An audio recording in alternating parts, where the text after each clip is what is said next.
So if you put off your home search for any time in the last 2 years, you might want to pick it up again. Welcome to my YouTube channel, Dream Home in Arizona. This is Kamaya Newcomb with Angel and Volkers, and today we're going to be going over the steps it takes to buy a house. So the process of buying a house is really going to vary greatly. It's going to depend on location, the type of property, the type of loan that you're getting. So there's a lot of different variables. So we're going to be touching base on a few of those that are kind of a generalization. Of course, the process can be pretty long, and it can be a lot of detail oriented. And that's why, of course, you want to work with a real estate agent that has been through this type of market before in the past. And even though you think, oh, I put off buying a house, so I'm waiting for the bubble to burst. Well, if you haven't found out by now, that's probably not going to happen. Technically, it is still a seller's market, although it is leaning a little bit towards the middle, kind of neutralizing out, which is great.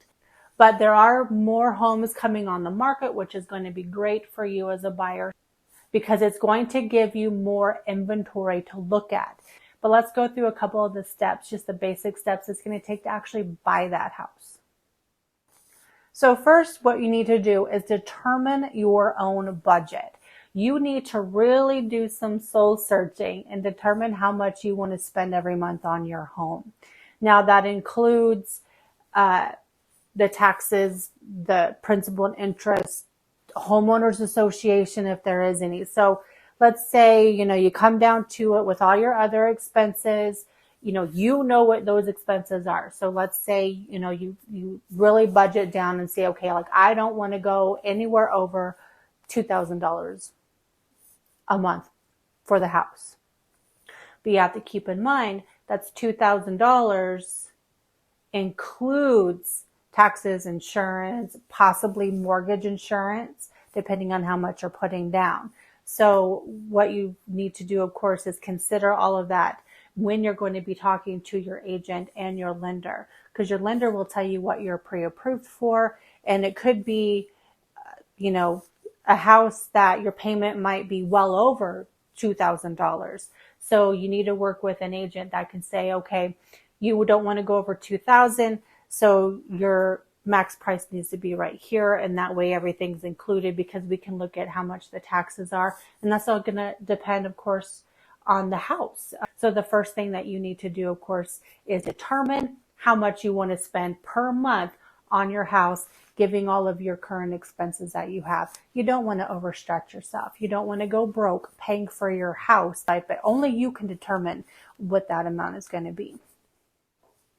Okay, so number 2 is something that I've talked about before. If you've seen any of my past videos, I kind of talk about it a lot. I might be repeating myself here, but get pre-approved. Go see that mortgage lender. They're going to help you get through that lending process. Okay. They're going to give you, the truth in lending statement. They're going to walk you through all the fees that you're going to be paying. They're going to really get down to the nuts and bolts with this interest rate, you're going to be approved for this amount, and this is how much your monthly payment is going to be. And that way, when we find the house, it's perfect, you love it, we're able to write that offer right away. We don't have to wait for that pre-approval, because when we submit that offer, when we put it in writing, we get it over to the listing agent, the pre-approval is now part of that contract. Okay, so it's really important to have that already in hand when we start looking for a house. It's just a lot easier. It makes the process go a lot smoother. We don't have to wait, and you're not going to lose the house because you didn't have that pre-approval piece of paper with you when we wrote the offer. So that's definitely some really great advice. Get pre-approved first. I say it all the time, but I'm going to say it again. All right, number 3. So my personal favorite, work with a real estate professional that has a reputation in the community and has been, in real estate for a long time. And of course, it's really important to find also a realtor, not just a real estate agent. If you watched my past video, the difference between real estate agent and realtor, you kind of know what I'm talking about here. But it's always important to work with someone that has the reputation, the knowledge and has been through this market before. Someone that's going to be able to know what your wants and needs are and negotiate on your behalf for the best price for the house and the best terms for the contract. So number 3 is definitely work with a great real estate agent like myself. So if you're in Southern Arizona, give me a call.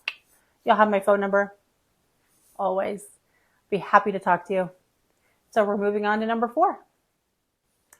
So number 4, in the process of looking for a house, of course, now we're going to start looking for a house.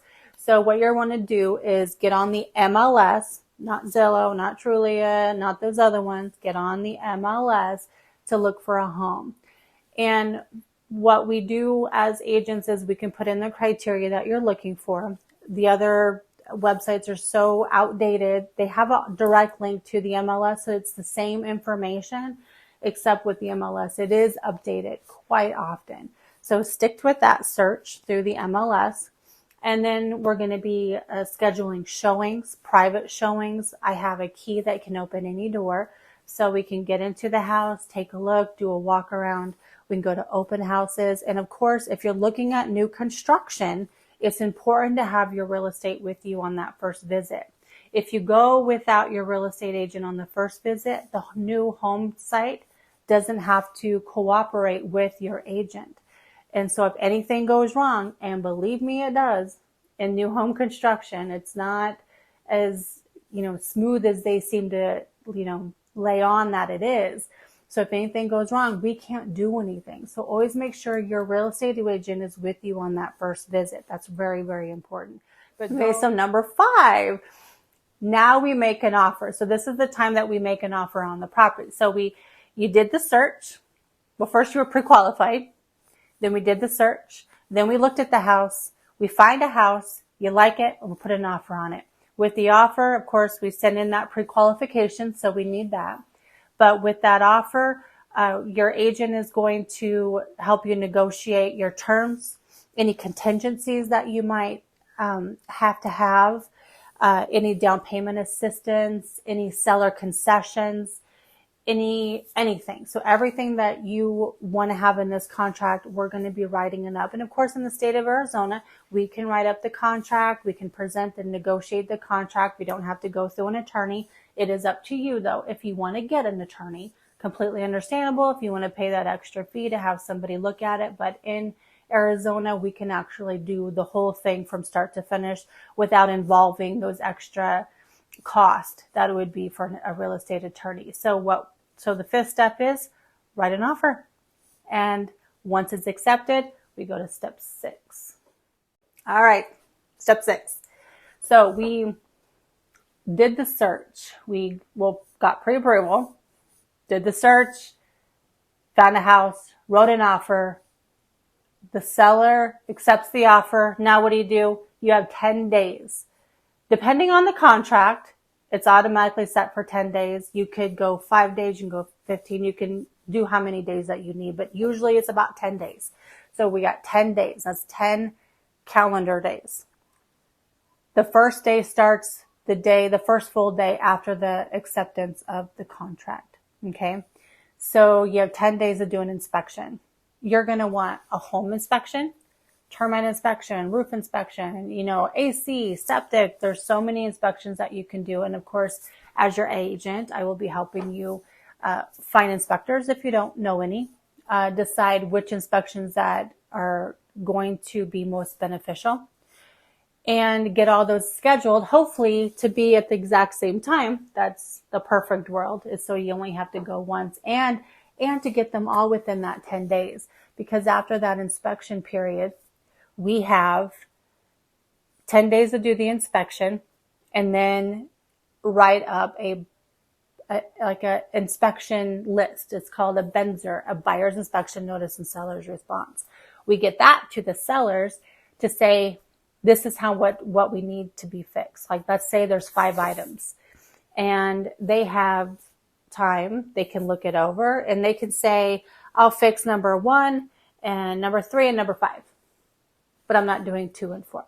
Okay. So that comes back to us as the buyer's representative. We'll talk about it, and you can say, I accept that, and we continue on with the contract, you can say, nope, I'm going to decline. We canceled the contract. You get your earnest money back. We're done. The next step after finding a house is that inspection. It's really important to get that inspection done for sure. And there's many inspectors out there. I have a list. If you don't know any, I can definitely help you out with that. Number 7. Okay, so once all of this is all done, the inspections are done, you've negotiated what's going to be repaired and what's not going to be repaired, we keep going. It goes through the process, the appraisal. It goes through many other processes. It takes about 30 to 45 days. Some lenders can do a little bit faster. Of course, if you're not getting a loan at all, it's really, really quick. But it has to go through title. They go up the paperwork. They do all of everything behind the scenes. We're working, on the front lines to make sure everything is going smoothly. The seller has kind of a move out date. We've already negotiated the closing date, so we're good there. Now, in the perfect world, all the forms and documents are sent to title for them to process the paperwork 3 days before the close of escrow date. So we'll go in a couple of days before, maybe the day of, if it's really, really tight, sign the paperwork. The seller signs the paperwork, and then it records. The money is funded. Once it's recorded, it's your home. And that leads us to number 8. Move in. You're done. It's now your home. So congratulations. So those are the 8 simple steps into buying a house. Now I know it sounds complicated and it can be a little bit drawn out. There's some hiccups, there's some hills. Sometimes it goes really, really smooth, and sometimes there's a lot of things going on behind the scenes. With a good agent, a lot of times you won't even know about those hiccups and those bumps in the road because we've already taken care of that for you. So get with a good agent that has been through the trenches, that it knows the road, knows the turns, and knows everything that can happen. So if you are looking to buy a house, now is definitely the great time. Give me a call at this number and we can get together and let's get you into a house this year. Because remember, if you're paying for a place to live, you're buying a house. You're either buying one for yourself or you're buying one for your landlord.